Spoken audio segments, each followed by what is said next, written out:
Hi folks, here's 7 of the best Risk of Rain 2 Survivor mods currently out there, starting with the most over-the-top one of all, Dragon Ball's Goku. Let's do this!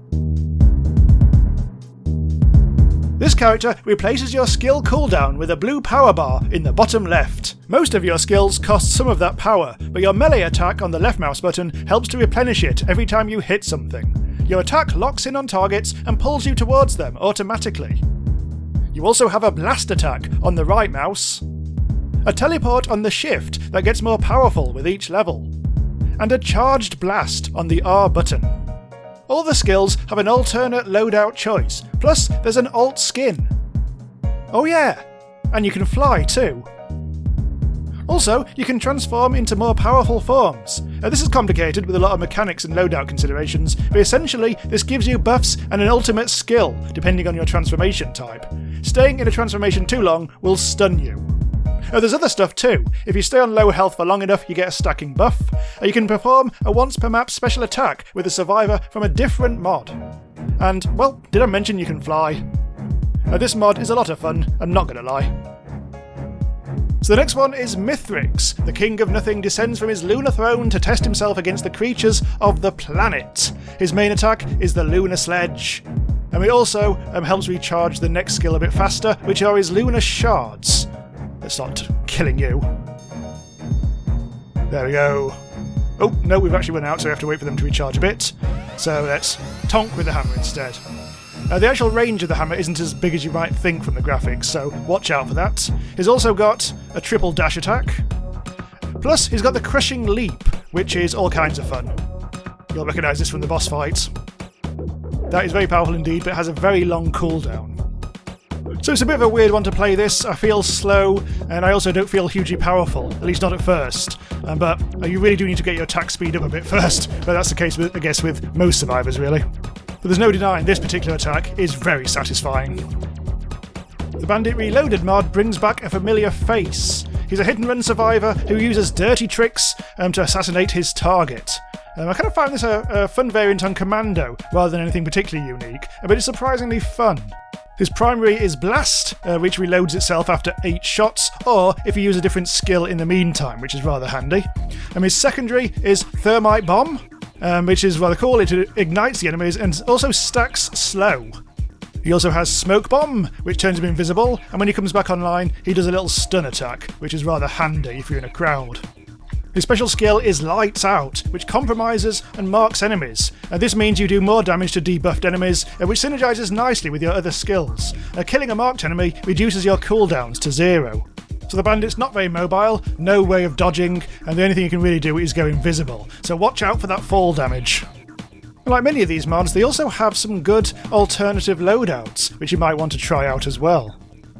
So Twitch is a rat, a fragile little rat, who relies on good positioning and using his powerful Venom debuff to ruin priority targets. The Venom attack lowers enemy attack speed and armour, and it also stacks as much as you can pile on. The primary is this Venom-tipped crossbow, and the secondary is a Venom cask. It's basically a Venom grenade that leaves behind a pool of venom. The utility is Ambush, which is similar to the Bandit's invisibility, but this one lasts longer. It's also got quite a long cooldown. And it also gives you piercing shots upon exit. Now his Expunge skill is rather cool, and once you've actually stacked some venom on, you use the attack, and it'll do more damage depending on how much venom you actually stacked on it. Unfortunately, it does have a bit of a drawback. If you don't finish off the enemy with the attack, they now are immune to any further venom attacks, so they are going to be quite strong against you if you're not careful. So the venom attack is quite interesting. It makes the character not quite the Rexalike that you might expect. Right, so now we're playing with the Enforcer. This is another one returning from the first game. I think it's the most interesting thing is the toggleable shield, which means that you can't get attacked from the front, which is really rather cool. Oop. And you can do that as much as you want as well. The primary is this rather simple shotgun. I think it's piercing this. But the shield bash is quite cool, it gets rid of enemies like that. And yes, you have some tear gas as well. But I think the main joy about this really is the shield. Backs up against the wall is obviously the best solution here. This actually turns out to be one of my low-key favourites out of all the Survivor mods. It's obviously based on a Risk of Rain 1 character, so it has pedigree, but for some reason the whole shield thing just really works, and I like it a lot. So now we come to what's possibly the most ridiculous one of all. You are the Puppeteer, and you have no attacks, but you are actually very fast. So the Puppeteer's trick is to get everyone else to do the work for them, and by everyone else, I mean other survivors in the game. What it means in practice is if I press the left mouse button, I will summon, in this case the Mercenary, right mouse button, Acrid, Shift, the Artificer, and my R, the Captain. So that's fully customisable, you can choose whoever you want to appear. And they will do the work for you. So there goes me, the Merc, as I normally am, getting stuck in. There's Acrid. The other guys haven't really got much else to do, so the Captain just sat there. It's really weird this though, because as I say, I don't get to do anything. All I get to do is just run around and dodge attacks. However, I have a shitload of health, and I can also go and get busy with chests. Now the most ridiculously overpowered thing about this is that you can keep on summoning, lads.